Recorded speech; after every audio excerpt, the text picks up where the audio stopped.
Bien, buenas. Vamos a continuar hoy con el análisis de potencia en el oscilador forzado. Habíamos terminado viendo la clase pasada qué era lo que ocurría con la evolución de la potencia en función de la frecuencia del agente externo, que es la expresión del resumen de fórmulas correspondiente a 4D. ¿Está? ¿Potencia de quién? Del agente externo. ¿Velocidad de quién? A la hora del cálculo de la potencia. La velocidad de la masa y su capacidad para absorber la energía que se le iba a entregar. Habíamos terminado viendo que esa curva de potencia, valor medio, era un Pmax tal como aparece allí, ¿está? Multiplicado por gamma omega cuadrado dividido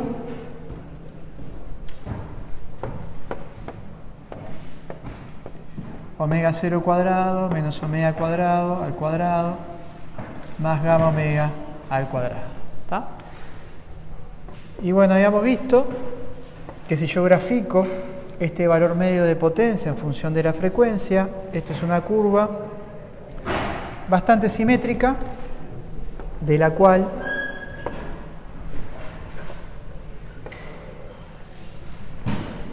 íbamos a obtener una serie de valores característicos. Por un lado, el omega del máximo, que correspondía a la resonancia, un omega más, un omega menos, que iban a corresponder al Pmax dividido 2. ¿Está? Acá tenemos el Pmax. Donde el ancho de esta curva, a media altura, esto que está acá, es un delta omega, que era igual a omega más menos omega menos, o sea, este rango que correspondía a gamma. Por lo tanto, si yo quería medir la calidad de este oscilador, de este sistema masa, resorte, amortiguador, la eficiencia de la potencia entregada por el agente externo en estas condiciones, justamente lo podíamos medir a través del factor de calidad, que era omega 0 sobre gamma, ¿tá? Que era igual a omega 0 sobre delta omega. ¿Tá? Es decir, que cuanto más empinada es esta curva, mejor es la calidad del oscilador. Cuanto más ancha es esta curva, obviamente agrandando el denominador, peor es la curva de eficiencia, y algo de esto vamos a hablar en términos de aplicaciones cuando hablemos de cómo funciona la radio AM, FM, o si se quiere un sistema espectroscópico en el cual vamos viendo las frecuencias naturales de oscilación de una molécula, cómo las vamos barriendo y vamos viendo la absorción que tenemos en cada uno de esos procesos. ¿Tá? En este punto terminamos la clase pasada. ¿Okay? Otra forma distinta de analizar otro aspecto vinculado a la potencia es un poco lo que se presenta a través de phi, del término del desfasaje. Entonces, de vuelta, el agente externo, nuestra forma que hemos planteado, es F0 por coseno de omega t.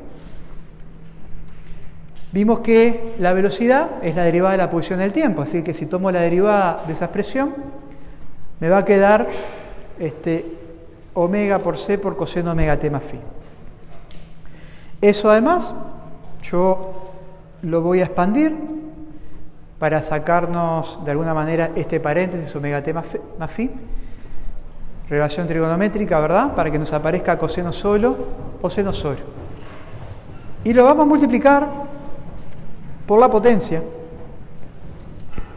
por la fuerza para hallar potencia, lo cual nos lleva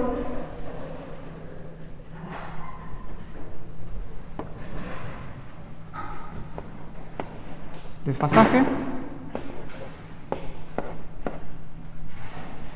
potencia, que es fuerza por velocidad, fuerza, módulo, que es F0 por coseno omega t, X de la no homogénea, porque recuerden que todo este análisis lo estamos haciendo en base al estado estacionario, o sea, me olvido de la homogénea, dejo que el sistema evolucione el tiempo lo suficientemente largo para quedarnos únicamente con esta expresión.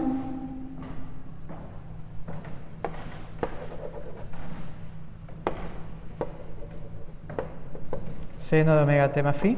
¿Tá? Por lo tanto, la velocidad, que es el x punto de la no homogénea, es más omega por c por coseno omega t más phi. ¿Tá? Para hacer este producto, de vuelta esto multiplicado por esto, para que ese producto sea más claro, para que nos quede coseno con coseno y seno con seno, vamos a reescribir la expresión de la velocidad como el x punto de la no homogénea, tal como está puesto allí en la transparencia, ¿verdad? Coseno phi, coseno omega t, seno phi, seno omega t.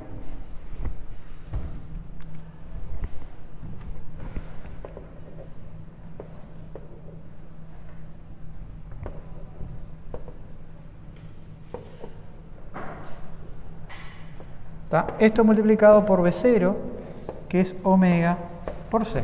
¿Tá?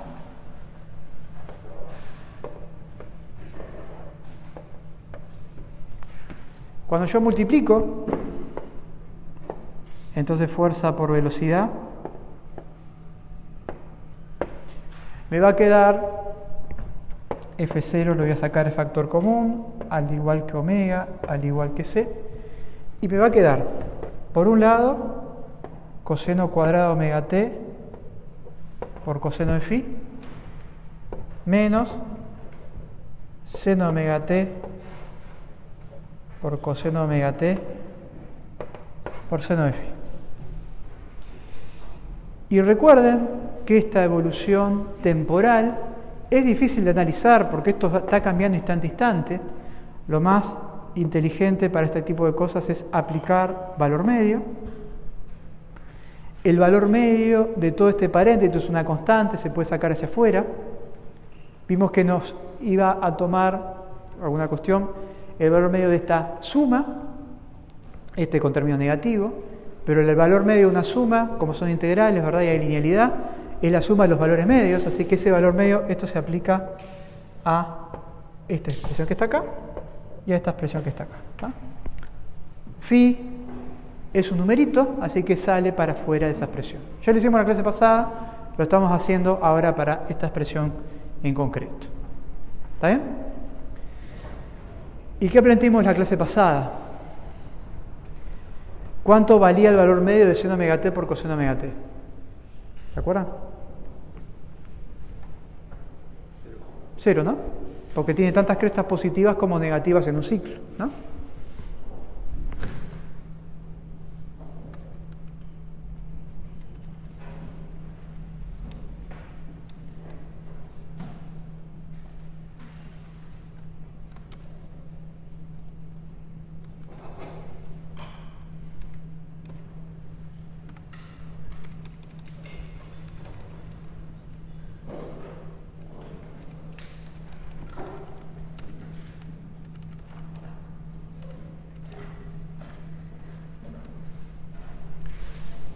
El valor medio de coseno cuadrado de omega t es un medio, ¿tá? Porque siempre es positivas las crestas de esa expresión. Y el valor medio del producto seno por coseno en un ciclo entero tiene dos crestas positivas y dos negativas que se van a anular. ¿Tá? Es como tener simplemente un coseno o un seno. Digo, en términos de valor medio, ¿no? Seno es así. Una positiva y una negativa, coseno lo mismo.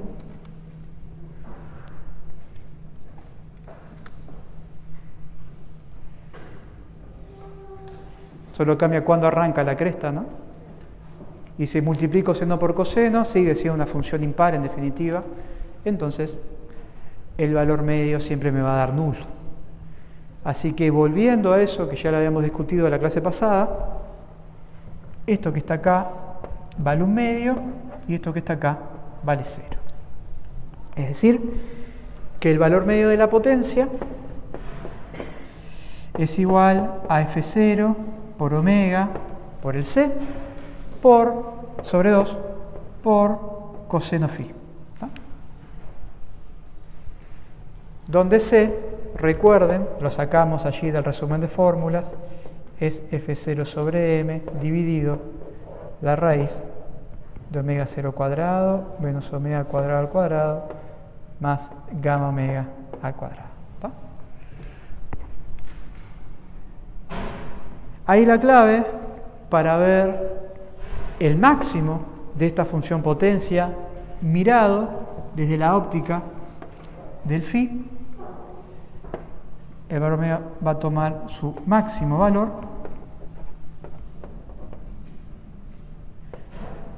cuando el coseno de phi, que va a oscilar entre menos 1 y 1, ¿verdad?, va a tomar el valor 1. ¿Y eso a qué valor de phi le corresponde? 0. Y phi, yo ya sé cuánto es.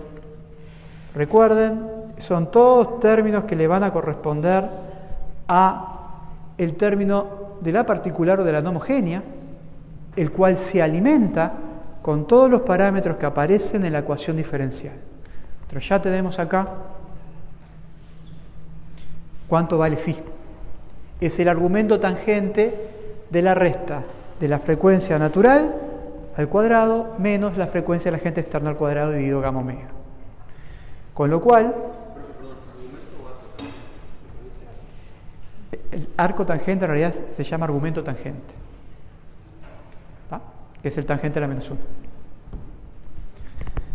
Así que el phi es omega 0 cuadrado menos omega cuadrado sobre gamma omega. ¿Bien? Para que esto se anule, entonces necesariamente omega tiene que ser igual a omega 0, ¿no? ¿Y esto qué es? ¿Qué pasaba cuando omega era igual a omega 0? Tengo resonancia. Es una manera indirecta de volver a lo mismo.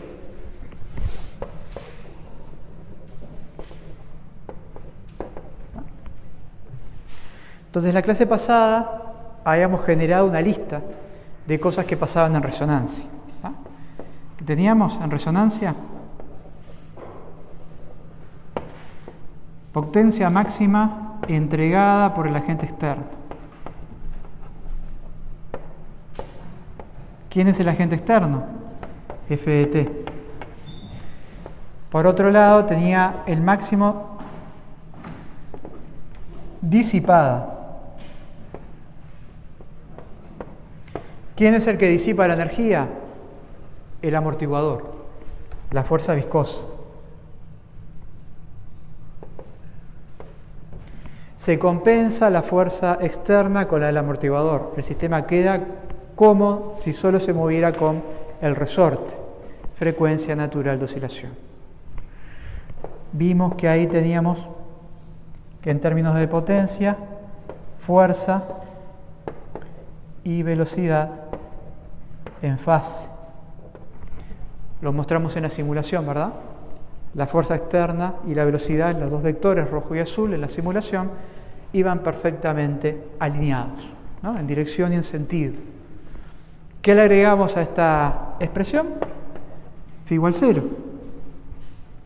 ¿Y qué es el desfasaje? Recién ahora lo podemos decir.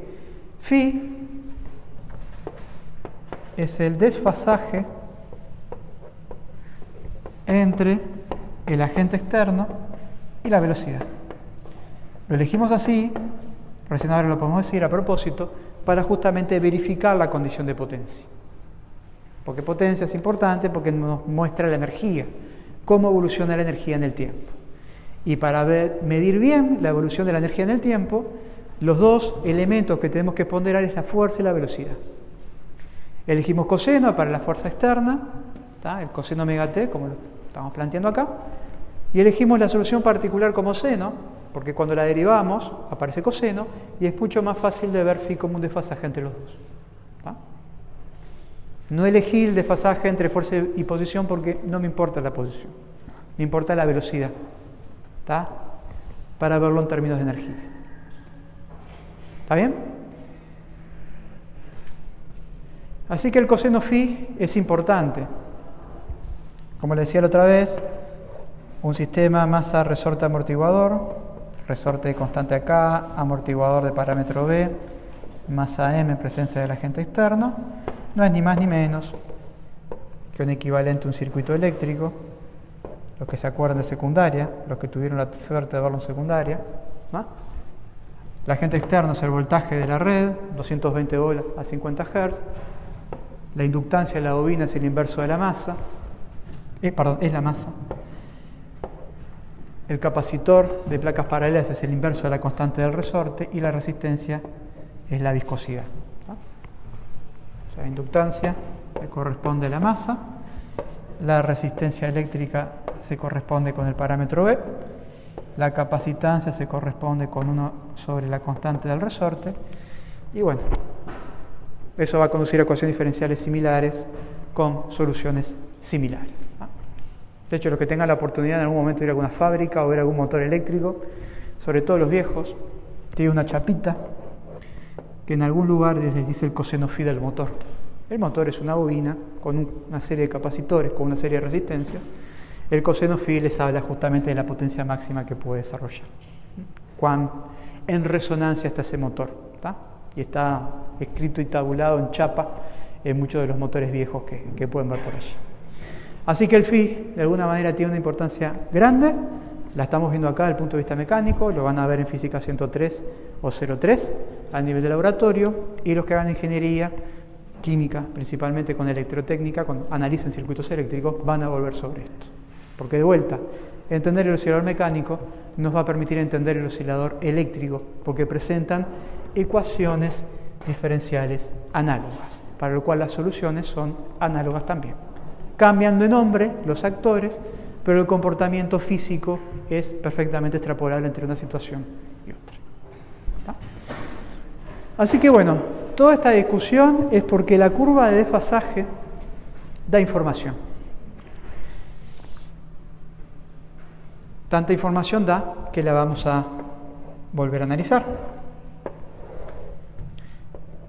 Vimos acá arriba que phi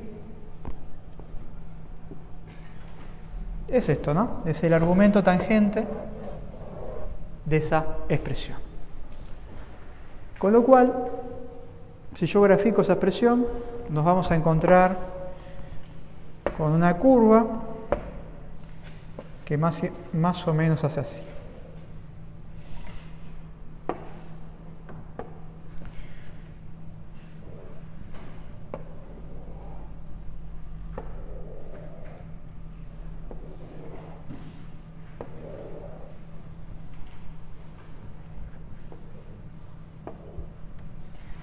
Bien. Cuando la frecuencia del agente externo es 0, el desfasaje me da más pi sobre 2, o sea, más 90. Cuando el omega tiende a infinito, el desfasaje me va a dar menos 90, menos pi sobre 2. Vimos hoy que esta función se anula cuando la frecuencia es la frecuencia de resonancia, ¿no? Y si yo hago esta cuenta, simplemente verifico para qué valores la curva de desfasaje toma valores mitad de forma análoga a lo que discutimos en términos de potencia.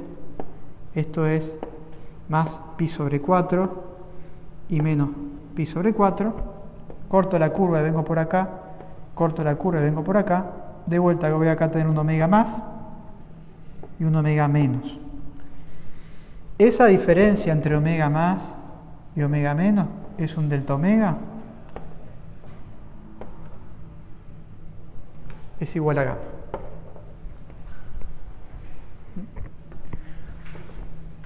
Si volvemos a esta expresión y vemos los valores que justamente toman la función tangente de phi a la mitad y hacen las cuentas, ¿tá? Ven nuevamente que los valores se separan omega 0 más gamma sobre 2 y omega 0 menos gamma sobre 2.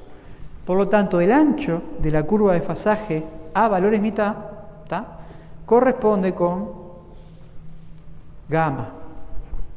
Por tanto, otra forma de medir la calidad de este oscilador, que era, como siempre, para amortiguamiento débil, omega 0 sobre gamma, se puede estimar como omega 0 sobre delta omega.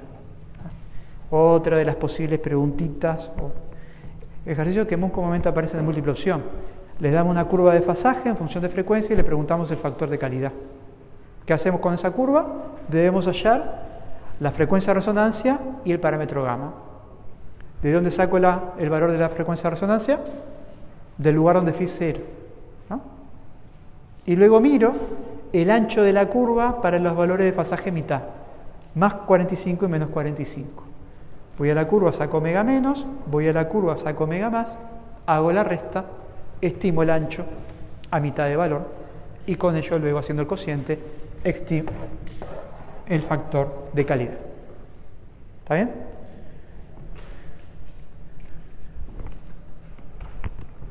¿Cuál es la curva más ideal como oscilador? Bueno, es aquella que tenga el menor ancho.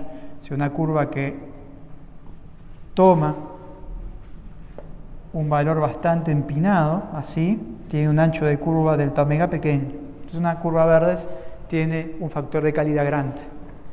Mientras que, por otra parte, si voy con una curva bastante más suavizada, así, ¿no?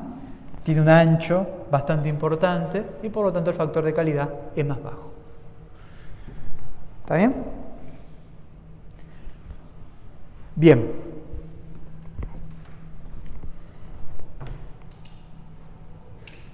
Así que el Q de la curva negra es mayor y el Q de la curva celeste es bien bajo. ¿No? Y el rojo obviamente está en el medio. ¿Está claro eso entonces? Es mirar el mismo fenómeno de la resonancia y la respuesta del sistema en términos del ángulo de desfasaje. Sí. ¿Factor de calidad de qué estamos usando? El factor de calidad te mide la calidad del oscilador, cuánta energía el sistema admite y luego disipa. Entonces, como un reloj cucú, que lo van a ver en el práctico, vos le das cuerda al sistema y querés que el sistema oscile y que pierda poca energía, que quede oscilando mucho tiempo. Entonces, si vos le das cuerda al reloj y a la hora ya le tenés que volver a dar cuerda, el sistema tiene una baja calidad de oscilación. O una hamaca, que le hace un empujón, da 3 vueltas y se frena. Eso, al haber mucho gamma, la oscilación rápidamente pierde energía y se detiene. Factor de calidad bajo. Ahora, si vos le das un empujón a un nene y te vas y está 2 horas oscilando, ese sistema es un factor de calidad alto. Eso porque el gamma tiene que ver con el amortiguador. La pérdida de energía. ¿Tá? La capacidad que tiene el sistema de oscilar y cuánta energía pierde en el tiempo. Para el tiempo característico, un poco lo que nos llevó a esa expresión. ¿Está bien? ¿Vamos a otra pregunta? ¿No? Bueno, entonces nuestra curva, nuestro listado, como vemos, este valor es importante, ¿no? El desfasaje cero como otra forma alternativa de hablar de resonancia. Bien. Otra curva que se puede analizar, así como analizamos la curva potencia, la curva de desfasaje, vamos y vimos también la curva de amplitud en función de la frecuencia, vamos a ver ahora qué pasaría con la curva de velocidad. La velocidad, como vimos hoy, ¿verdad? Un poquito para atrás. Es esto, ¿no? Es tomar la solución de la no homogénea, la derivamos, nos quedó omega por c, esta amplitud omega por c es de 0. ¿Ah? Si yo grafico esta amplitud omega por c en función de la frecuencia,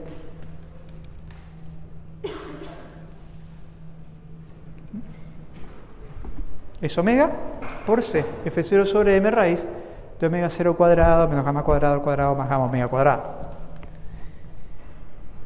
Y ahora no analizo qué es lo que pasa con esa curva a los valores mitad, sino que la tengo que analizar a valores raíz de sobre 1 sobre raíz de 2.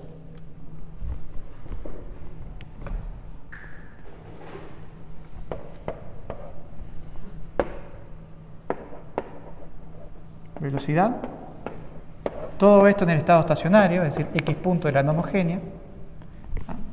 Esto es igual a omega por c por coseno omega t más phi, ¿no? Esto es el V0. Si grafico el V0 en función de omega, voy a obtener una curva que es bastante simétrica.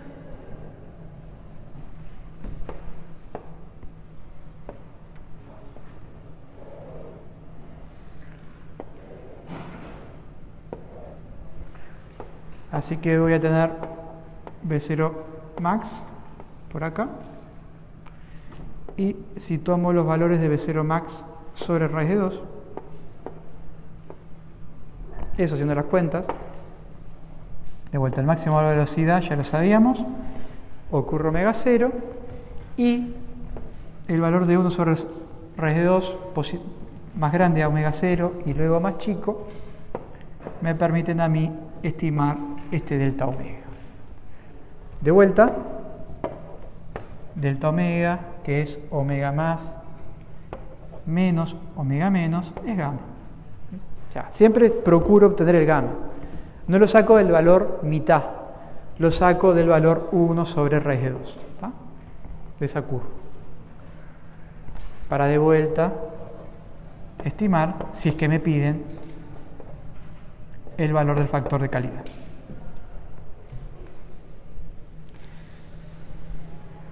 La pregunta típica es, le damos esta curva con todos los valores. Y bueno, múltiple opción. Valor 1 sobre raíz de 2 para obtener el gamma, valor mitad para obtener el gamma. Un error común es que la gente de esta curva saca el valor mitad. A la velocidad hay que mirarle ¿qué? 1 sobre raíz de 2 para obtener el gamma. De todas las demás sí es valor mitad. Potencia y desfasaje. ¿Está bien? Y ya que estoy,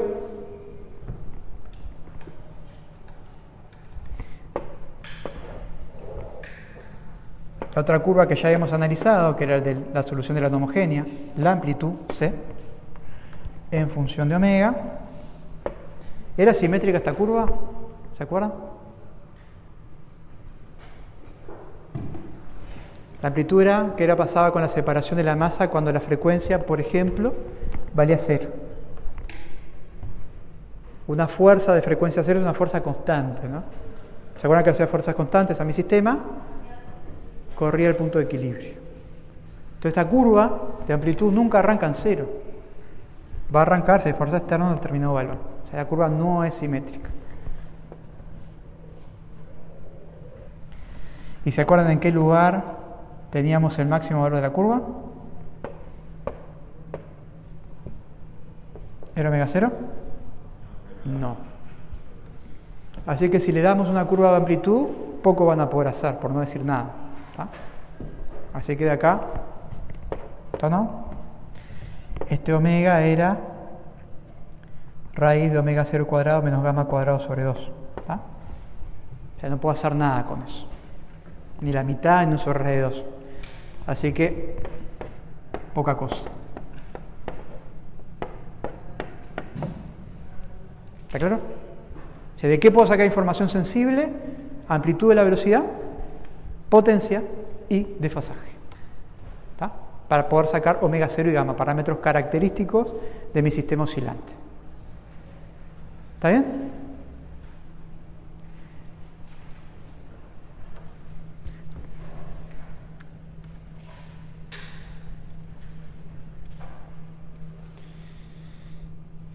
Bueno. Hoy el compañero preguntaba, factor de calidad, ¿por qué es importante? Y bueno, en los circuitos eléctricos es muy importante para el desempeño, obviamente que eléctrico, pero ni que hablar cuando queremos, por ejemplo, escuchar la radio. ¿Se imaginan cómo funciona la radio? Ahora con las digitales no tiene gracia, ¿no? Porque escuchamos por internet, pero si agarramos y le pedimos a nuestros padres o a algún abuelo, como escuchaba antes la radio, ¿qué hacían, no? Que una radio con una ruedita. Iban moviendo la ruedita, ¿no? Sintonizando distintas estaciones de radio. ¿Cómo nos llega la información de cada emisora de radio a nosotros? Estamos todo el tiempo bañados por radiación, ¿no? Ondas de radio, corta, mediana y larga. Nos están todo el tiempo bañando señales AM, señales de FM, señales de televisión. que van de kilohertz, megahertz y gigahertz. ¿Tá? Y lo que hacemos nosotros para poder ir sintonizando cada una de esas informaciones que nos vienen con onda, precisamos un circuito resonante. En la radio, cuando vamos moviendo la ruedita, ustedes lo que están haciendo es venir acá, en este circuito eléctrico, ir modificando un capacitor esférico que se cierra uno sobre el otro. No importa, están modificando la constante de elasticidad del sistema. Es como que ustedes al darle la ruedita al sintonizador de la radio, están haciendo más duro, más blando el resorte. ¿Y eso qué cambia? Cambia la frecuencia de resonancia del sistema. Entonces están buscando ustedes sintonizarse en la resonancia de la frecuencia de una emisora para poderla escuchar, entre una u otra. ¿Tá? Lo que hacemos en química cuando analizamos un espectro infrarrojo es hacer ese barrido para ir pasando por la frecuencia de la configuración de los modos vibracionales característicos de los distintos grupos funcionales químicos, carbonilo, carbono simple, doble, triple, lo que ustedes quieran, todo al mismo tiempo, y ven si la energía se absorbe o no. Si hay un grupo funcional que vibra esa frecuencia, absorbe esa energía, entonces ve un aumento en la absorbancia, una baja en la transmitancia, y así sucesivamente. Pero bueno, una aplicación un poco más diaria, nosotros lo que hacemos es eso. Con la ruedita del sintonizador vamos seleccionando cada una de las frecuencias de la radio, ¿tá? 770, 810, 850, ¿no? Son las frecuencias características de cada una de esas emisoras. Si mi oscilador, mi radio no es buena, ¿qué va a pasar? Voy a tener curvas de resonancia tan anchas que voy a agarrar la resonancia de la curva rosada y voy a agarrar energía de la información de la emisora azul y la verde. A veces más dentro de la ruedita y sienten dos radios que se superponen. Si tiene un buen resonador, el circuito eléctrico de su radio es bueno, su sintonizador es bueno, yo muevo la ruedita y puedo pasar muy claramente entre una emisora exclusivamente y otra. Pero si la radio tiene un circuito malo, ahora no pasa eso, pero antes con radios muy viejas pasaba, podía justamente escuchar la superposición de emisoras. Entonces, si mi circuito de resonancia captón es bastante finito como la curva negra, bueno, la curva negra capta mucho de la naranja, de la rosada y muy poco de la azul y de la verde. ¿Tá? Por eso es importante el factor de calidad de mi sistema. En la radio y como químico luego para poder separar contribuciones, ese es el diseño de los espectrómetros, para poder separar las contribuciones de cada uno de los grupos funcionales. Eso es más o menos así. El funcionamiento no es del todo así correcto. Cada emisora tiene una señal de base. Nosotros cuando hablamos, por ejemplo con el micrófono, es un parlante con un imán. Cuando hablamos hacemos que el parlante se mueva en presencia del imán que genera una corriente. Entonces pasamos la señal mecánica a una señal eléctrica como está allí. Y eso se monta en una onda característica, que es la de la emisora.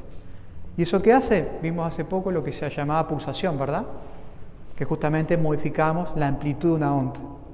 Amplitud modulada, así transmite el AM. Nosotros caminamos arriba de una onda con una determinada frecuencia, esa amplitud se va modificando. El aparato eléctrico lo que hace es toma esta señal, le resta la señal de la emisora y nos queda simple lo que nosotros hablamos y recuperamos la información. O sea, sentamos nuestro ruido arriba de una onda de mayor energía para que se pueda transmitir la mayor distancia posible, porque si no, si simplemente transmito lo que yo estoy hablando, rápidamente se va a atenuar en el medio. Por eso es importante que esta frecuencia sea alta para que viaje la distancia la más ampliamente posible. No todas las emisoras funcionan igual. La FM es Frequency Modulation, o sea, modulamos no la amplitud sino la frecuencia. Hay un pequeño cambio de frecuencia entre los dos modos de transmisión y bueno, es más eficiente porque consigue transmitir con mayor fidelidad y una distancia más larga. Y la señal de TV son varias componentes más que se transmiten en un rango también de los gigahertz que obviamente no vamos a discutir acá. Así que bueno, entender la resonancia es en definitiva entender cómo yo puedo enviar información, la puedo capturar, la puedo separar del resto para poder reconstruirla. Eso a nivel mecánico, como estamos viendo acá, con el oscilador que es el aire y todo lo que proviene de la voz, pero que es perfectamente sintonizable y extrapolable a lo que nos ocurre a nosotros en química, donde vemos un sinnúmero de aplicaciones que van justamente en función del rango de lo que querramos hacer. Amplitud elástica y absorbente en distintos rangos del espectro electromagnético. Cuando trabajo en esta región de frecuencias, estamos hablando de transiciones electrónicas. El modelo es el núcleo con un resorte al electrón. El resorte es el enlace químico. Entonces estamos viendo información electrónica. Toda la parte de propiedades ópticas es ver la parte electrónica de mi sistema. A frecuencias un poco más bajas empezamos a ver vibraciones, para lo cual el modelo justamente es masas vinculadas por resortes, donde nuevamente ahí está el enlace involucrado, pero acá lo que importa son las vibraciones interatómicas, espectroscopía vibracional, saco información de grupos funcionales y demás, pero la forma de llegar a ese rango es a través del rango infrarrojo o casi microondas. Si bajo un poco más, tengo otro tipo de transiciones que son las rotacionales de las moléculas, que les dije que era importante muchas veces para analizar o, por ejemplo, calentar, ¿no? Cómo funciona el microondas. Sintonizamos una frecuencia en la cual las moléculas de agua rotan, por lo tanto absorben energía y calientan el alimento, el agua de activación, digamos el agua disponible para reaccionar y demás, y así sucesivamente. Entonces este sistema masa-resorte lo podemos extrapolar a simplemente núcleos o electrones con núcleos, hasta incluso elementos dentro del núcleo para nucleones, que también me da información acerca del entorno químico y demás. Muchas técnicas espectroscópicas de caracterización de materiales justamente van a este rango. Mecánicamente es lo mismo siempre, solamente cambia quiénes son los que están vibrando, pero mecánicamente hablando siempre puedo aplicar el mismo concepto, ¿tá? Es por eso que es tan importante conocer este tipo de sistemas para entender la permitividad eléctrica, el índice de refracción que muchas veces como químicos utilizamos como también criterio de pureza de ciertos compuestos, con una componente real y una imaginaria. La componente real es la respuesta natural que el sistema va a tener sin pérdida de energía, y la componente imaginaria es la componente de absorción que el sistema tiene, que las moléculas o los electrones sufren transiciones electrónicas, absorben energía, nosotros lo modelamos como un amortiguador. O sea, ¿hay amortiguadores en la materia? Sí. Procesos de absorción naturales. Bien. Y para irnos al otro extremo, de lo importante de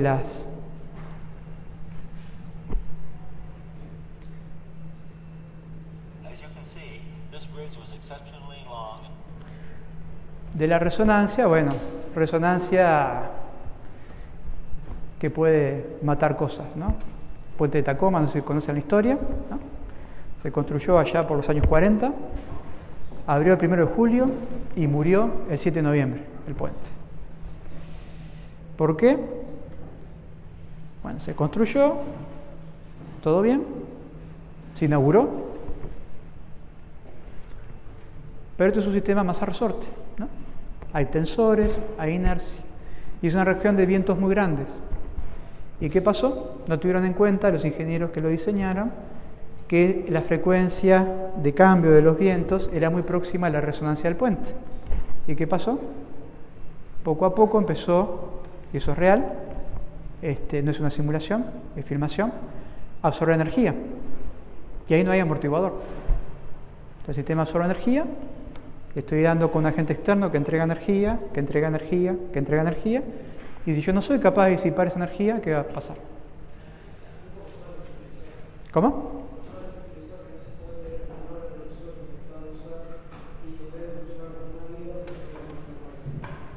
Ahí va. Y bueno, eso avanzó.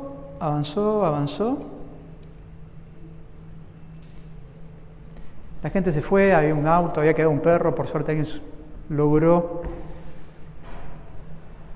ir al puente, rescatar el perro, creo que es lo más importante. Ahí está el auto, por ahí aparece la persona en algún momento, y bueno, ya por las 11 de la mañana el puente colapsa, ¿no?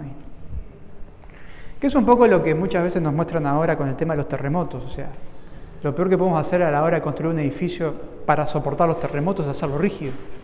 Lo que tenemos que tener son sistemas para poder amortiguar esa energía, instalarles justamente amortiguadores para que puedan disipar esa energía que se absorbe.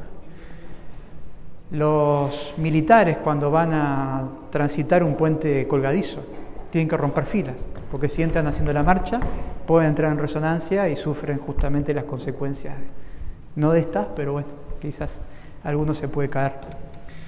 Así que bueno, la resonancia es muy importante a nivel mecánico y a todo nivel. Bien. Y solamente para terminar con esta parte, y lo van a profundizar en el ejercicio de práctico,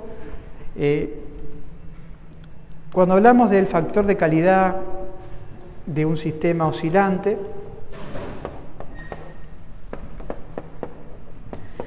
yo les aclaré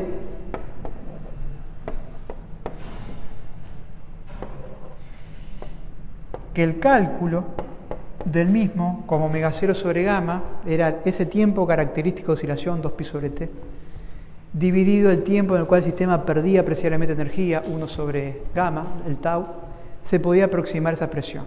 Pero esto es una aproximación cuando tengo amortiguamiento débil.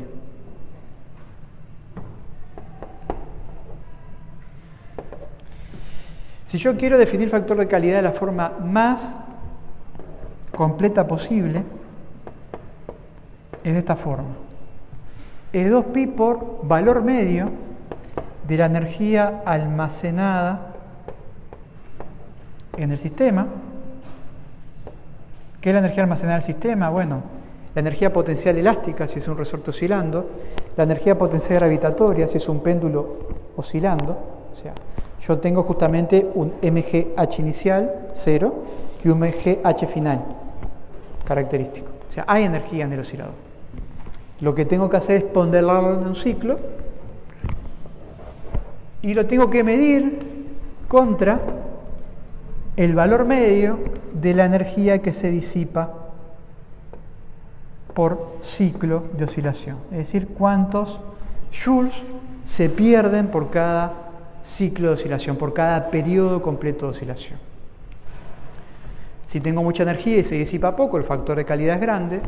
Si tengo poca energía y se disipa mucho, además, el factor de calidad es chico. O sea, esta es la definición formal. Y esto se aproxima a omega 0 gamma solo cuando, o sea, no es siempre, solo cuando tengo amortiguamiento débil. Esa aclaración final, ya les digo, lo van a ver en el ejercicio práctico respectivo, que ya lo tienen filmado en los videos de práctico del curso. ¿De acuerdo? Reloj QQ. ¿Está bien? El puente tendría que haber tenido más factor de calidad. ¿Cómo? El puente tendría que haber tenido más factor de calidad. Puede haber tenido, sí. Si hubiese tenido un factor de calidad bajo, capaz que ni se enteraba, porque absorbía la energía y la perdía. Tenía un factor de calidad bajo y tuvieron la muy mala suerte de que la frecuencia de los vientos coincidió con la de resonancia del sistema. Capaz que si no hubiésemos tenido esa frecuencia próxima a él, el sistema capaz que nunca se enteraba. Por eso es así. El tema es que puede ser un buen sistema oscilante con la muy mala suerte de que justo los vientos macharan esa frecuencia de cambio de viento. Suerte o no, la cuestión es que eso se podía conocer del tema. Y lo tuvieron en cuenta después. Hay otro puente ahora. ¿Está claro hasta acá? ¿Sí? Bien. Ahí simplemente son valores, ya lo habíamos hablado la otra vez. Valores numéricos. Bueno, con esto cerramos el oscilador forzado, habiendo visto, como al comienzo de la bolilla, el estudio del sistema masa-resorte simple, el sistema masa-resorte con amortiguador, porque la vida tiene justamente pérdidas de energía. Luego vimos qué es lo que pasa del sistema, lo quiero hacer mover, incorporamos el forzado, primero sin amortiguamiento, luego con amortiguamiento. Y ahora tenemos que dar un paso más, porque las moléculas, los materiales,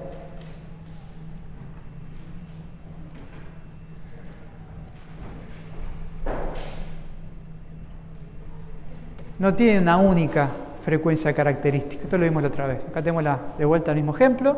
Tenemos la molécula del benceno. que tiene 6 átomos de carbono y 6 átomos de hidrógeno, tiene 12 átomos en total, con posibilidad de desplazamiento en X y Z cada uno, así que son 12 por 3, 36 grados de libertad, de los cuales hay 3 modos de traslación pura, 3 modos de rotación pura. Si restamos esos 6 a los 30, nos quedan 30. La molécula de benceno tiene 30 frecuencias naturales de vibración. Cuando yo hago una espectroscopía vibracional, voy a ir mapeando cada una de las mismas para ver en qué lugar se encuentran y, bueno, con qué frecuencia lo hace y cómo es su relación de desplazamiento. No es un sistema masa-resorte, ¿verdad? Entonces, cuando yo quiero analizar una molécula, tengo que analizar un sistema con más de un grado de libertad.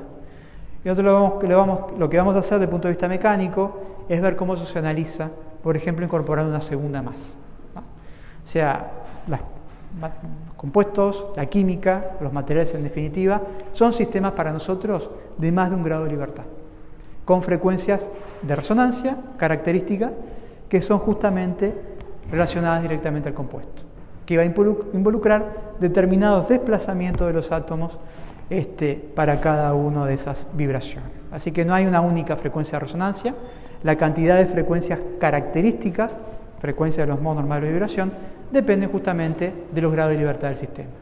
Y los grados de libertad del sistema depende de la cantidad de átomos con los que estamos lidiando. Entonces, de vuelta, vamos a ver muchas resonancias. Tantas resonancias como, bueno, grados de libertad por 3, restado 6, tenga justamente mi sistema. Así que es por eso que vamos a analizar ahora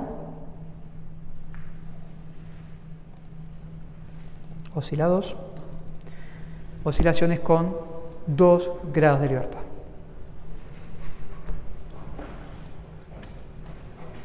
Los que hagan químico-materiales van a tener curso física del estado sólido y vamos a hablar de osciladores con n grados de libertad para hablar de lo que pasa con los sólidos cristalinos, ¿tá?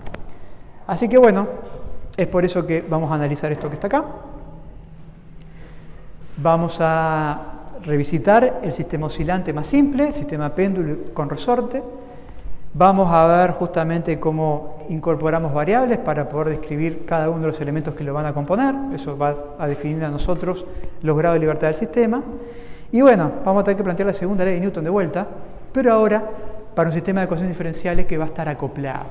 Ese es el gran problema que se nos incorpora ahora. Siempre estuvimos lidiando con ecuaciones diferenciales, solamente que ahora se le agrega un efecto adicional, que es que el sistema va a estar acoplado. Y vamos a ver el procedimiento a seguir para poderse acoplar, obtener esas frecuencias características, frecuencias de modos normales y sus respectivas configuraciones, ¿tá? Muy bien. Así que bueno, vamos a comenzar hablando del sistema péndulo, como les decía. Para hablar de un sistema péndulo de 2 masas, voy a hablar de θ1, justamente el ángulo que va a formar respecto a la vertical la primera masa, y θ2, el ángulo que va a conformar respecto a la vertical la segunda masa. Para decir en qué estado está el sistema en cualquier instante de tiempo, voy a tener que informar el θ de la masa 1 y el θ de la masa 2.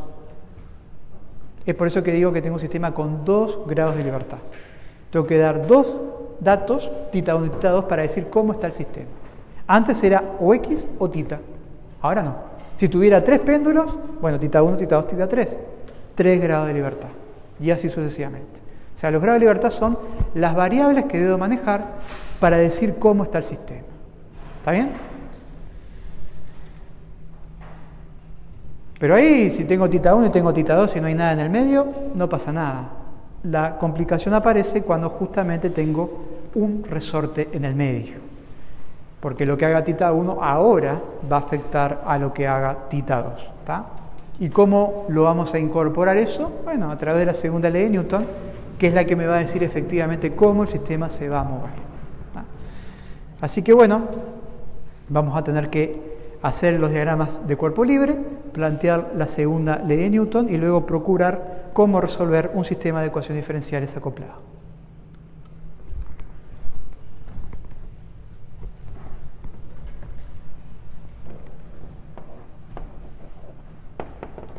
Así que estamos con oscilaciones con 2 grados de libertad.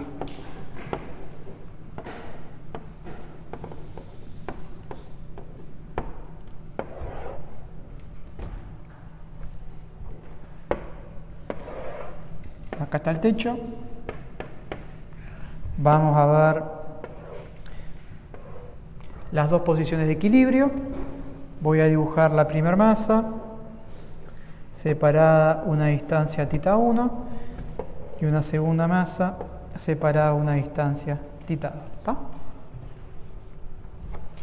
Vamos a tener el resorte. Y bueno, ¿qué otras fuerzas hay en mi sistema? Aparte de la fuerza elástica. Tensión. La tensión. Tensión T1, tensión T2, ¿y qué más? Peso. Vertical hacia abajo. Y M2G. ¿Está bien? Ya cuando comenzamos a hablar de osciladores con un grado de libertad y tuvimos que elegir un sistema que es coordenado, ¿se acuerdan que les dije que iba a ser trampa? Entonces elegí torcidos, ¿no? Voy a volver a hacer lo mismo, porque acá lo que únicamente ha cambiado es que tengo dos. Así que tengo X1 y 1, y acá voy a tener X2 e Y2. Igual, ojo, tengan en cuenta que el θ que vamos a manejar también va a ser de pequeñas oscilaciones, va a ser un θ muy pequeño.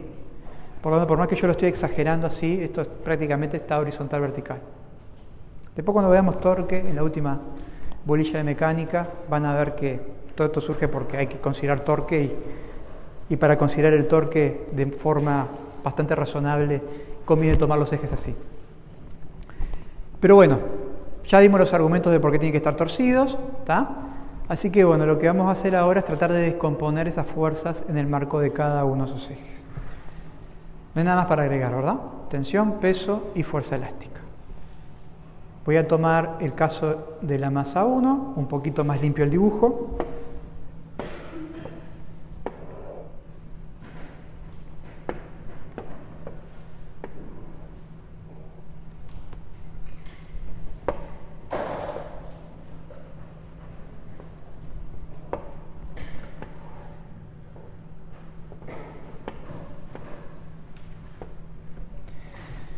La tensión 1 va a estar a lo largo del eje I1.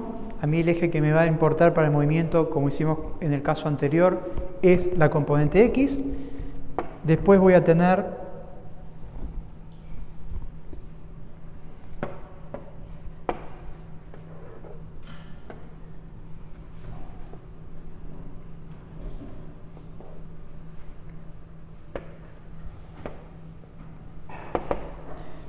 si esto es θ1, esto es θ1, acá estaba el peso, que era M1G, ¿tá? Acá voy a tener M1G por coseno θ1, y acá voy a tener M1G por seno de θ1. ¿Bien? Y la fuerza elástica, como ven, si este es ángulo es θ, este es el ángulo complementario, ¿no? Θ más beta es 90, y este ángulo que está acá también es 90, así que no es muy loco pensar que esto que está acá, ángulo entre la horizontal y vertical, esta es θ1. Por lo tanto, la fuerza elástica va a tener una componente X que va a ser igual a la fuerza elástica por coseno θ1. ¿Está bien?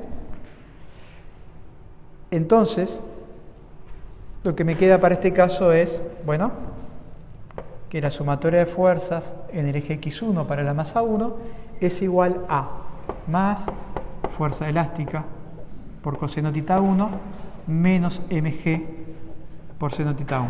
¿Tá? Esto es igual a m por x2 puntos de 1. ¿Sí? Lo mismo vamos a hacer ahora para la masa 2, donde podemos recuperar un montón de analogías respecto al caso anterior.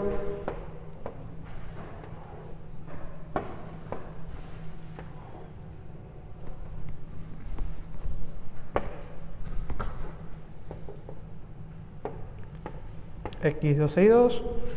De vuelta, no me voy a preocupar por la tensión porque va a lo largo del eje Y y no me importa el eje Y por ahora. Vertical, horizontal y proyección del eje x2. Entonces me va a quedar de vuelta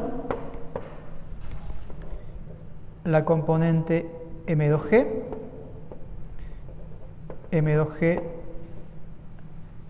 por coseno tita 2, porque esto es tita 2.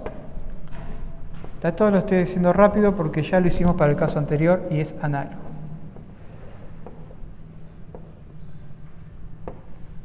Bien. Lo único que es distinto es que ahora la fuerza elástica, esta está para allá. Y ojo, no estoy diciendo que apunte para ahí. De vuelta, recuerden que la fuerza elástica es una función. En algún momento va a apuntar para un otro, va a apuntar para el otro. Entonces, yo voy a escribir una función que describa adecuadamente la fuerza elástica. Lo que únicamente vamos a tener que tener en cuenta acá es que la vamos a tener que descomponer en el eje x2. Así como eso era tita 2, esto también es tita 2 acá, ¿no? Porque de vuelta, este es el ángulo complementario, 90 menos tita. Con lo cual, voy a tener que descomponer la fuerza elástica para acá. Fuerza elástica 2 en x, ¿no? Que va a ir multiplicado por coseno de tita.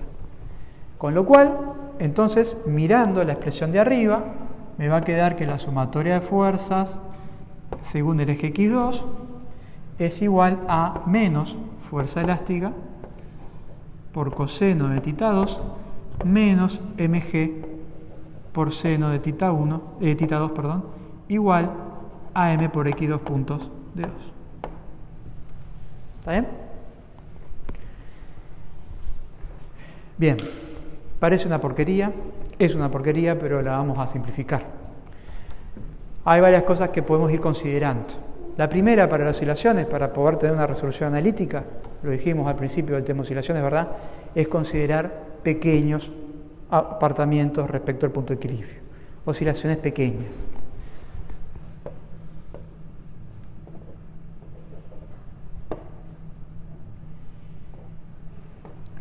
Que el tita, ¿verdad?, tendía a 0. Si el tita tiende a 0, los senos se van, ¿verdad? Seno de tita se aproxima a tita, así que eso me queda mg tita 1 y esto me queda mg por tita 2. Si el tita tiende a 0, el coseno de algo que es casi 0, ¿cuánto vale? 1. Y 1, ¿no? El resorte va a estar prácticamente que horizontal, lo que les decía hoy, ¿verdad? El eje x1 y x2 están prácticamente que horizontales. ¿Está? Los exageré para describir adecuadamente la descomposición, pero luego en la aproximación es prácticamente que estén horizontales ambos.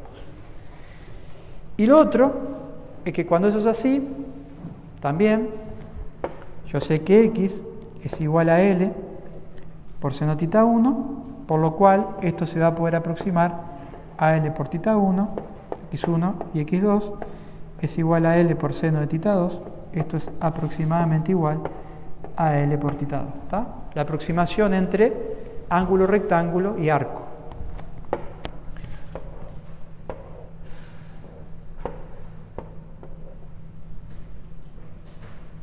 Ese es el X. Y el arco de circunferencia es este, ¿no?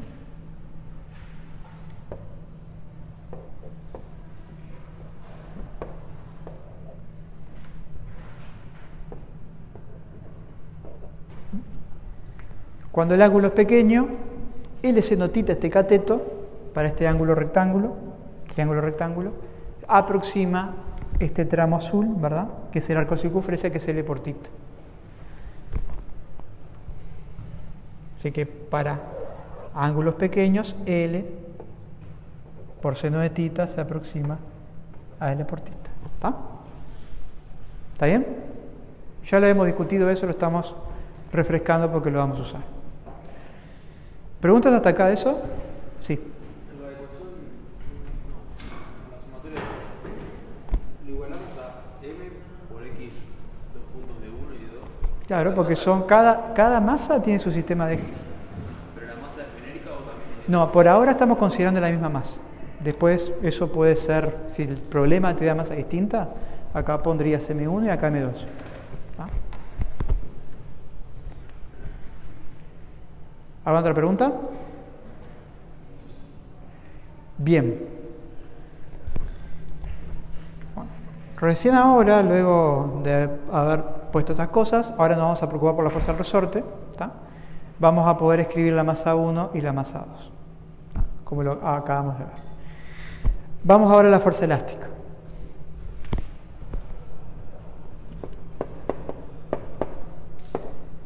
Recuerden que el cálculo de la fuerza elástica tiene dos pasos.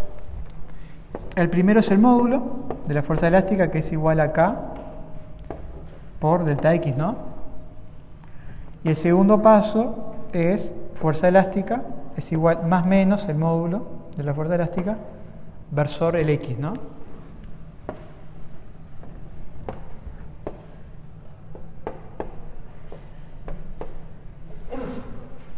Vamos a ver ahora cómo lo hacemos para estos dos casos.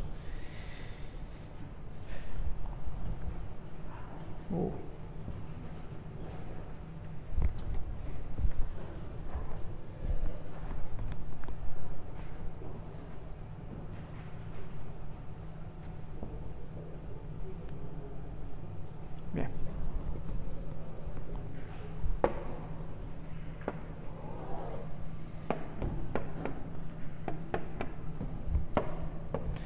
Vamos a marcar los puntos de equilibrio.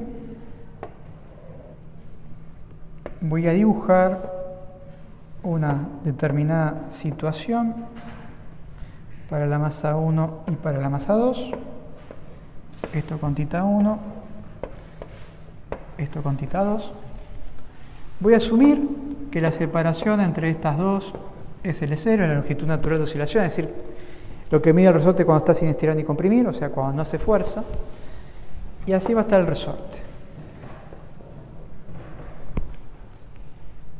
Entonces recuerden, K por delta X.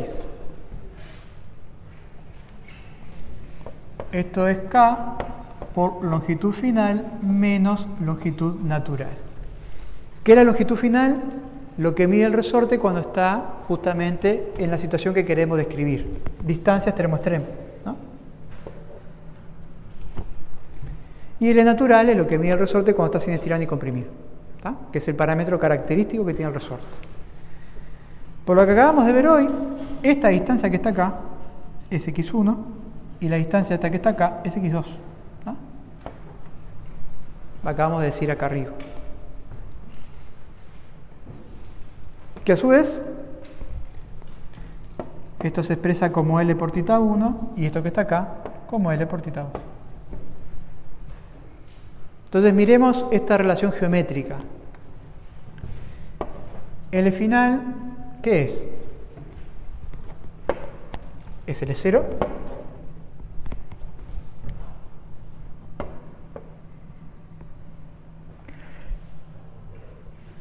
más x2 menos x1. ¿Sí?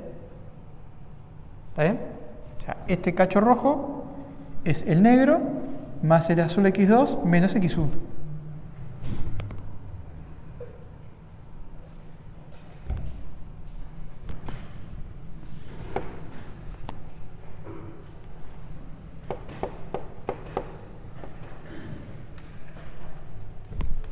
Y el delta X de un resorte es L final menos L0. Así que el L final, si le resto L0, ¿qué es? X2 menos X1. Y nos queda algo súper interesante, que es que cuando X2 y X1 son iguales, ¿cuánto vale el delta X? 0. Entonces el resorte, si lo que mide es esto, si simplemente lo que hago es moverlo, no por moverlo va a ser fuerza, ¿no?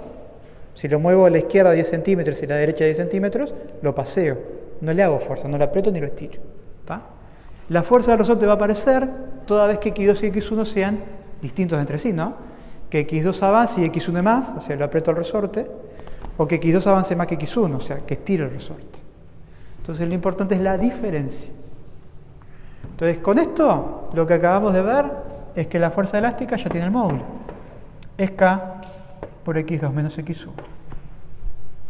Y después viene el paso 2, ponerle el sentido. Y ahí recuerden que debemos recordar el carácter restaurador que tiene el resorte. La fuerza elástica en la masa 1,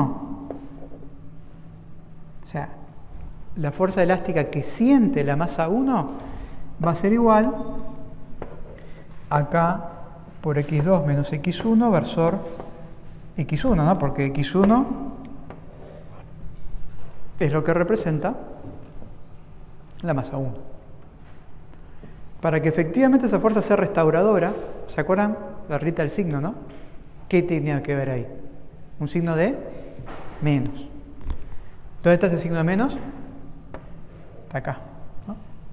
Entonces, entre estas dos opciones, ¿con cuál me quedo? Con el de más. De esa forma, mi variable, que es esta, está negativa. ¿Ah? Lo pueden chequear para distintos valores de x. Cuando vamos a escribir la fuerza elástica de la masa 2, de vuelta el módulo es el mismo, acción y reacción. Ahora, ¿quién es la coordenada de eje que representa la masa 2? x2. Volvemos. Versor x2. ¿Y qué es lo que quiero ahora? Que la fuerza sea restauradora, que sea un resorte. Entonces, ¿qué opciones tenemos? Como siempre, esto es binario, 50-50, más o menos. ¿A quién tengo que mirar? A x2. ¿Dónde aparece x2 en la expresión? Acá. ¿Cómo hago para que aparezca negativo? Elijo el signo de... Es una opción hacerlo así. La otra, si determino una, la otra tiene que ser la opuesta por acción y reacción, ¿no? Y fíjense que cumple, ¿no? El módulo es el mismo. Lo que cambia es que si yo estiro el resorte, de este lado hace fuerza para acá y de este lado hace fuerza para acá. Son opuestos. O sea, aprieto el resorte, de este lado tengo fuerza para allá y de este otro lado fuerza para allá. Siempre tienen que ser opuestos en ambas masas. ¿Está? Bien. Con eso, ahora tengo todo para venir a la sumatoria de fuerzas en el eje x1, que era más k por x2 menos x1 menos mg por θ 1 igual a m por l θ 2 puntos de 1. Y x1 es l θ 1 y x2 es l por θ 2. ¿Ah? Y la sumatoria de fuerzas en la masa x2 es igual a menos k por x2 menos x1 menos mg por θ 2 igual a ml por θ 2 puntos de 2. De vuelta, esto es L θ 2 y esto es L por θ 1. ¿Está bien? Sistema de ecuaciones diferenciales incompletas, porque hay θ 2 puntos y θ no hay θ punto, no está amortiguado, podría estarlo. Homogéneo, porque no hay un término constante, siempre hay todos términos que van en variables y que están acoplados. En la de θ 1, que está acá y que está acá, se cuela θ 2, y en la de θ 2, que está acá y que está acá, se cuela θ 1. ¿Sí? ¿Está bien? Sí, ya sé que es una porquería, pero bueno.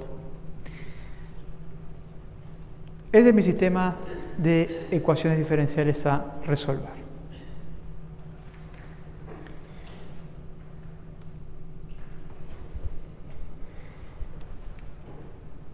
¿Dudas hasta acá? ¿No? Porque ahora viene el tema de verdad. Hasta esta parte es lo más variable de un ejercicio a otro, en un control, en un práctico, en un taller, lo que ustedes quieran. Porque ¿qué es lo que tenemos que hacer? Identificar las fuerzas, plantear la segunda ley de Newton y, como siempre en oscilaciones, llegar a la ecuación diferencial. Después que tengo la ecuación diferencial, listo. Ahí viene el otro procedimiento. Para el caso de un grado, tenemos gran parte del trabajo adelantado porque lo tenemos todo dispuesto aquí, ¿tá? Como estuvimos viendo en el resumen de fórmulas. Lo que vamos a ver ahora a continuación es cómo a partir de mi ecuación diferencial de 2 grados, representada así, de esta forma, θ 2 puntos de 1 más algo por θ 1 más algo por θ 2, y θ 2 puntos de 2 como algo por θ 1 más algo por θ 2, lo debo de desacoplar. ¿Tá? En términos de álgebra vamos a tener que diagonalizar esa matriz para obtener autovalores y autovectores. ¿Tá? ¿Qué son los autovalores de esas matrices? Las frecuencias características de oscilación, la frecuencia de los modos normales. ¿Qué son los autovectores? Para cada frecuencia característica me dice cómo son las composiciones de movimiento en θ1 y θ2, lo que hace una masa respecto a la otra. En la molécula del benceno, cómo son los desplazamientos de los hidrógenos respecto a los carbonos, ¿no? ¿Qué es lo que hacen a la oscilación en cuestión? A los grupos funcionales y a sus frecuencias características. Así que bueno, el problema es llegar a la ecuación diferencial. Y ahora lo que vamos a ver con un método sistemático es cómo resolver el sistema de ecuaciones diferenciales acoplado. Esto lo voy a hacer rápido porque nos va a permitir entender una cosa, y es que en un movimiento de 2 grados la solución va a ser la suma de 2 oscilaciones. ¿Tá? Pero es un método, de cambio variable, que no se cumple siempre. Lo vamos a comentar acá muy rápidamente, y lo vamos a ver solamente en las transparencias, para que vean cómo es que se componen esos movimientos característicos. Porque la parte fuerte va a ser aprender a utilizar el método que siempre se va a poder aplicar, y es el que sí o sí ustedes tienen que saber, que es el método del determinante que está acá. ¿Tá? Así que vamos a ver un cambio variable que solamente se cumple si el sistema tiene cierta condición de simetría, misma masa, misma largo de péndulo, y nada más. ¿Tá? Así que miremos el sistema de ecuaciones diferenciales fuerte. Si sumo las dos ecuaciones, ¿qué pasa? ¿Qué pasa con la fuerza elástica? Acción y reacción, ¿verdad? Se van. ¿Qué es lo único que queda? El término del péndulo. Y fíjense, θ 2 puntos de 1 más 2 es igual a una porquería por θ 1 más θ 2. Yo puedo proponer allí un cambio de variable que sea función suma. ¿Está bien hasta ahí? Hagamos el otro ejercicio mental ahora. Restemos las dos ecuaciones. Si resto las dos ecuaciones me queda θ 2 puntos de 1 menos θ 2 puntos de 2, ¿verdad? Me va a quedar lo de arriba θ 1 menos lo de abajo en θ 2. Y yo ya tenía algo en θ 1 y en θ 2 que van a quedar restados abajo. Pero fíjense, ¿qué es lo que se repite? Resta de titas, resta de titas, resta de titas. Entonces hay como dos cambios de variables a la vista. La suma y la resta. Entonces, si hacemos esas dos restas, ¿tá? Lo vemos entre 2 porque después es más fácil. Si sumo esta más esta otra, obtengo θ 1. Si tomo este y resto esta otra, obtengo directamente θ 2. Así que el sobre 2 es simplemente por una parte operativa. ¿Ah? Definimos ahora un phi A, que es la semisuma, y un phi B, que es la semirresta. Y vamos a la sistema de ecuaciones diferenciales. Entonces, si nos olvidamos de los titas, simplemente miramos en A. Esto es un movimiento armónico simple, cuya frecuencia característica que es raíz de GL, ¿no? El raíz de K sobre M o raíz de G sobre el omega 0, natural de oscilación. Esta otra, lo mismo, solamente que la frecuencia característica es distinto. Es G sobre L más 2K sobre M. Pero tengo dos oscilaciones puras a dos frecuencias distintas. Entonces, como tengo un sistema de 2 grados, yo voy a tener la información mezclada de dos frecuencias que están ahí jugando. Puedo arreglármelas, dependiendo de cómo arranque el movimiento, para ver una, o arreglármelas para cuando arranque el movimiento ver la segunda. Pero para cualquier situación genérica voy a tener la mezcla de dos. Porque fíjense que si phi A y phi B es la semisuma y la semidiferencia, si quiero obtener θ 1 estas dos ecuaciones, ¿qué hago? Tomo phi A y le sumo phi B. Phi A más phi B, ¿qué me da? θ 1 sobre 2 más θ 2 sobre 2 más θ 1 sobre 2 menos θ 2 sobre 2. Se van los θ 2, me queda θ 1. Así que si sumo, si resto los phis, obtengo o una solución o la otra. Con lo cual voy a obtener una superposición de ondas. Así que esto simplemente para demostrarnos a nosotros mismos, convencernos de que allí hay dos oscilaciones escondidas. ¿Está?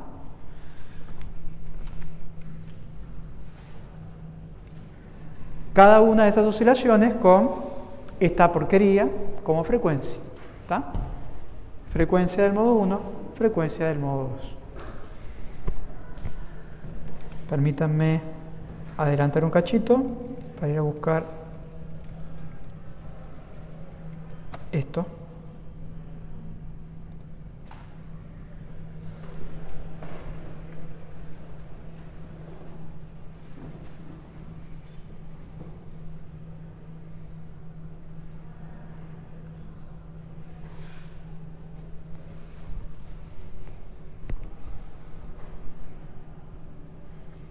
Yo sé que acá no hay un péndulo, pero cambiemos el péndulo por un resorte rojo, el de la izquierda, tomemos la masa 2 y cambiemos su péndulo por un resorte azul. El resorte del medio ya estaba, ¿no? Fíjese el movimiento que hace el sistema, ¿no? La masa roja arrancó quieta, se empieza a mover mucho, la azul se queda quieta, se empieza a quedar quieta la roja, ahora se empieza a mover la azul. ¿No? ¿Cómo puedo obtener un cambio de amplitud si no hay amortiguador? ¿Se acuerdan cuando analizamos esto? ¿Podemos tener un cambio de amplitud en ausencia de amortiguador? Pulsaciones. Cuando hay dos ondas que están superpuestas, yo puedo tener interferencia constructiva y destructiva entre ellas. Lo que estamos viendo acá es que hay dos oscilaciones puras jugando ahí. Una,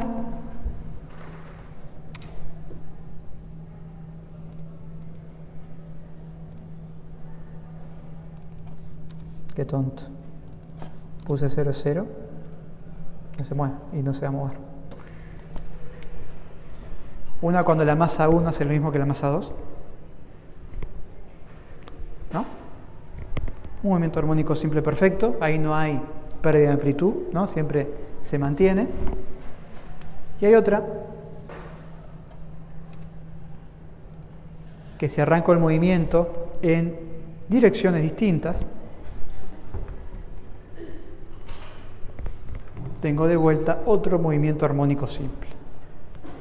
Yo me las puedo arreglar para arrancar con condiciones iniciales y elegir o uno de esos modos o el otro. Ahora, si arranco en cualquier otra condición, por ejemplo, cualquiera, ¿no? 2 y menos 1, totalmente caprichoso.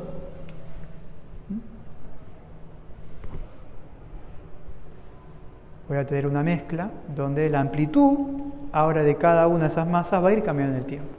Porque voy a tener esas dos ondas que hoy dibujé superpuestas todo el tiempo. Entonces lo que veo en las oscilaciones es lo que le pasa a la materia todo el tiempo. La materia está vibrando debido a todas las frecuencias características que esto tiene. Todo el tiempo. ¿Va? Esto le pasa a los electrones, esto pasa en cuántica, con todas las funciones de onda de los electrones que tienen exactamente la misma ecuación diferencial. ¿Va? Solamente que yo tengo que tener la capacidad de discernir cada uno de esos movimientos característicos. Así que bueno, 2 grados de libertad, la solución va a tener 2 frecuencias de oscilación de movimiento armónico simple características superpuestas. Podré tener una componente que se anula, una sí y otra no, de la configuración más baja a la configuración más alta, pero en cualquier otro tipo de situación esto va a cambiar. ¿Tá? Como esto que estamos viendo acá. Vamos a tener la superposición de ambas. Así que bien. Sí. ¿Armónico simple? Un movimiento armónico simple es esto.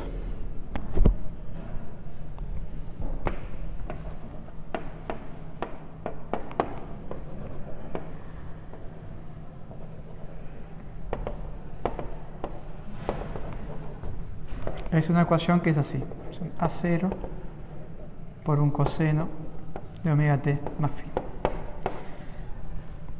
Es un X, ¿no? Como lo quieras llamar. Tiene amplitud constante y una sola frecuencia característica. La subamortiguada no es un momento armónico simple porque su amplitud cambia en el tiempo. Entonces lo que estamos viendo allí es la mezcla de dos de estas ondas. La solución total, el θ1 de t, va a tener una función a por coseno de omega 1t más φ1 más otro movimiento armónico simple, una ecuación de ondas de amplitud constante b por coseno de omega 2t más φ2. Dos movimientos armónicos simples. Cada uno, como ven, amplitud constante. ¿Ah? Así que un problema de 2 grados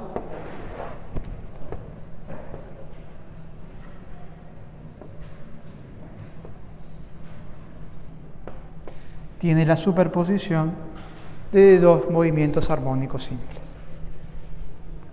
Yo lo que les decía es que dependiendo cómo arranque el movimiento, lo vamos a ver después, voy a tener un A y un B.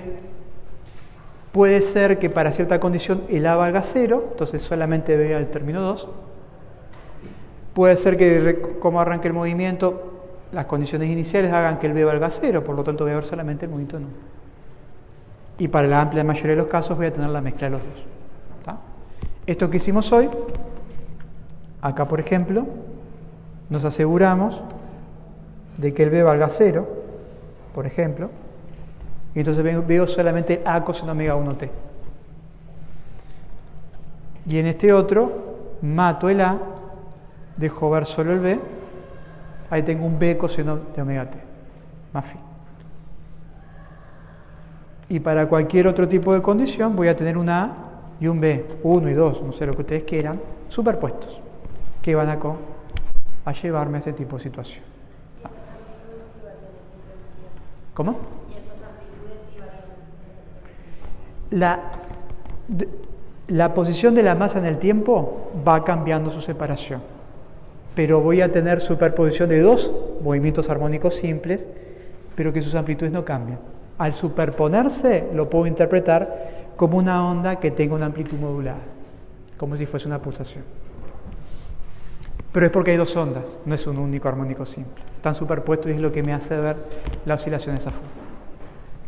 ¿Está bien? Entonces esta primera parte de hacer esa trampa de la semisuma y la semirresta, que ya les digo que este año no la voy a desarrollar porque perdemos mucho tiempo y después la gente cree que esta metodología se puede aplicar siempre y no se aplica siempre. Simplemente explicarles cómo siempre vamos a tener estas dos oscilaciones sumadas. Lo que vamos a hacer la clase que viene es aprender el método sistemático que se cumple siempre, que es el que ustedes sí tienen que practicar porque les va a salvar la situación en cualquier situación. Valga la redundancia. Si es simple el sistema, la cuenta sale fácil. Si es un poco más compleja la situación, la cuenta es un poco más larga, pero nunca va a fallar. Sí. Pero siempre pasa lo de que sean dos armónicos simples sumados. Siempre. Todo. Exacto. Y es lo que vamos a utilizar como criterio para armar las soluciones y aplicar condiciones iniciales, que eso es lo que vamos a hacer la clase que viene. ¿Bien? Nos vemos la semana que viene.